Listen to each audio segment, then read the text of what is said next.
ಕನ್ನಡದಲ್ಲಿ IAS ಅನ್ನು pass ಮಾಡಿದಂಥ ಪ್ರಥಮ ವ್ಯಕ್ತಿ ನಮ್ಮ ಶಿವರಾಮ್ ಅವರು. ನಮ್ಮ ಸಮುದಾಯದ ಸಂಘಟನೆಯನ್ನು ಇಡೀ ರಾಜ್ಯಾದ್ಯಂತ ಮಾಡಿ ಜಾಗೃತಿಯನ್ನು ಮೂಡಿಸುವಂಥ ಕೆಲಸವನ್ನು ನಮ್ಮ ಶಿವರಾಮ್ ಅವರು ಮಾಡ್ಕೊಂಡು ಬಂದರು. ಇವತ್ತು ಇನ್ನೂ ಕೂಡ ಕ್ರಿಟಿಕಲ್ ಆಗಿದೆ.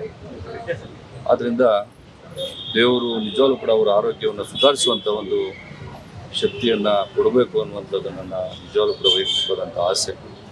ಇನ್ನೂ ಕೂಡ ಯಾವುದೇ ರೀತಿಯಾದಂಥ ಒಂದು ಸಮಸ್ಯೆ ಇಲ್ಲ ಸದ್ಯಕ್ಕೆ.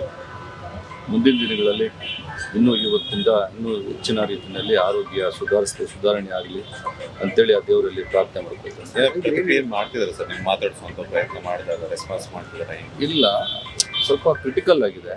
ಇನ್ನೂ ಏನು ಆ ಥರ ಮಾತಾಡಿಸುವಂಥ ಪ್ರಯತ್ನ ಅಂತೆಲ್ಲ ಏನೂ ಇಲ್ಲ. ಸ್ವಲ್ಪ BP ಲೋ ಇದೆ. ಇನ್ನೂ ಯಾವುದೇ ರೀತಿಯಾದಂಥ ಒಂದು ಕಂಡೀಷನ್ ಸ್ವಲ್ಪ ಕ್ರಿಟಿಕಲ್ ಆಗಿದೆ. ಕುಟುಂಬಸ್ಥರಿಗೆ ಯಾವ ರೀತಿ ಧೈರ್ಯ? ನಿಜವಾಗ್ಲೂ ಕೂಡ ಕುಟುಂಬಸ್ಥರು ಧೈರ್ಯವಾಗಿರಬೇಕು. ಯಾಕೆಂದರೆ ಹುಟ್ಟು ಆಕಸ್ಮಿಕ ಸಾವು ಅನಿವಾರ್ಯ.